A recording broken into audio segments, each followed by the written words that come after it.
ഇസ്രായേലും ഹിസ്ബുള്ളയും തമ്മിൽ പുതിയ വെടിനിർത്തൽ കരാർ പ്രാബല്യത്തിൽ വന്ന് മണിക്കൂറുകൾക്കകം തെക്കൻ ലെബനനിൽ ഇസ്രായേലിന്റെ വ്യോമാക്രമണം.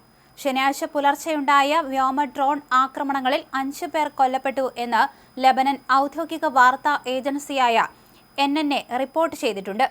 അതേസമയം ഹിസ്ബുള്ള വടക്കൻ ഇസ്രായേലിന് നേരെ ആക്രമണം തുടരുന്നിടത്തോളം കാലം തങ്ങൾ ലെബനനിൽ നിന്ന് പിന്മാറില്ലെന്ന് നെതന്യാഹു വ്യക്തമാക്കുകയും ചെയ്തു.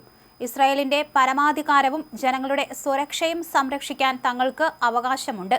ദക്ഷിണ ലെബനനിൽ മുൻപ് ആസൂത്രണം ചെയ്തതുപോലെ തന്നെ സൈനിക നടപടികൾ തുടരും.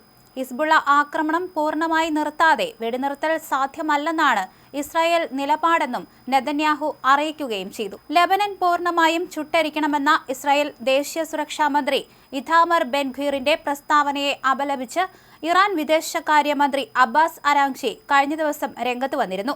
ഇസ്രായേൽ ഭരണകൂടം ആഗ്രഹിക്കുന്നത് മേഖലയിൽ സ്ഥിരമായി യുദ്ധം വേണമെന്നാണെന്ന് അരാങ്ചി കുറ്റപ്പെടുത്തുകയും ചെയ്തു.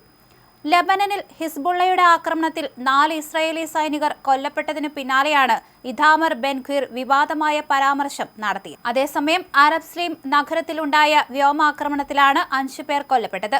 മേഖലയിലെ നിരവധി ജനവാസ കേന്ദ്രങ്ങൾക്കും വീടുകൾക്കും നേരെ ഇസ്രായേൽ ബോംബ് ആക്രമണം നടത്തിയതായും പുലർച്ചെ മുതൽ നബാദിയയിലും പരിസര പ്രദേശങ്ങളിലും ശക്തമായ ഷെല്ലാക്രമണം തുടരുന്നതായും ലെബനൻ മാധ്യമങ്ങൾ റിപ്പോർട്ട് ചെയ്യുന്നുണ്ട്.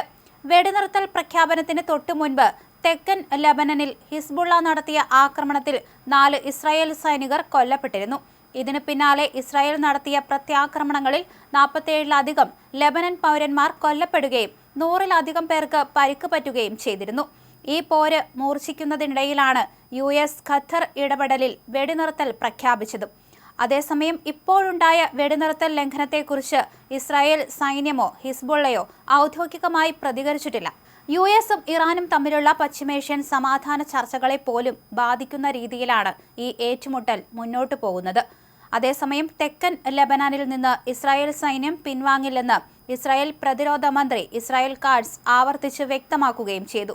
മെഡിറ്ററേനിയൻ തീരം മുതൽ ബ്യൂഫോർട്ട് കുന്നുകൾ വരെ വ്യാപിച്ചു കിടക്കുന്ന സുരക്ഷാ മേഖലയിൽ സൈന്യത്തെ വിന്യസിക്കുന്നത് തുടരുമെന്ന് കാറ്റ്സ് അറിയിച്ചു.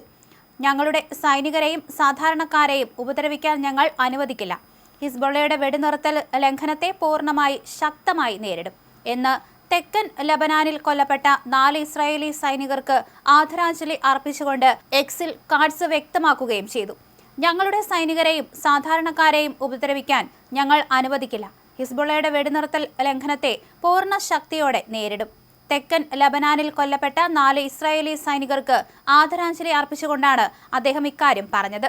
കൊല്ലപ്പെട്ട 4 സൈനികരിൽ ഒരാൾ 52-ാം ബറ്റാലിയന്റെയും 41-ാം ബ്രിഗേഡിന്റെയും കമാൻഡറായിരുന്ന 32-കാരനായ ലഫ്റ്റനന്റ് ഡോർ ഡെഖാലിയ ബെൻ സിംഹോണാണെന്ന് സൈന്യം തിരിച്ചറിഞ്ഞു. അതേസമയം തെക്കൻ ലെബനാനിൽ നിന്ന് ഇസ്രായേൽ പിന്മാറില്ലെന്നാണ് അദ്ദേഹം പറഞ്ഞിരിക്കുന്നത്. പ്രധാനമന്ത്രി ബെഞ്ചമിൻ നെതന്യാഹുവുമായും ഒരു നയം പിന്തുടരുന്നുണ്ട്. IDF ലബ്നാൻ, സിറിയ, ഗസ എന്നിവിടങ്ങളിലെ സുരക്ഷാ മേഖലകളിൽ സമയപരിധിയില്ലാതെ തുടരുമെന്നും അവിടെ നിന്ന് അതിർത്തിയെയും ഇസ്രായേൽ സമൂഹത്തെയും ജിഹാദിസ്റ്റ് ഘടകങ്ങളിൽ നിന്ന് സംരക്ഷിക്കുമെന്നാണ് കാറ്റ്സിന്റെ വാദം.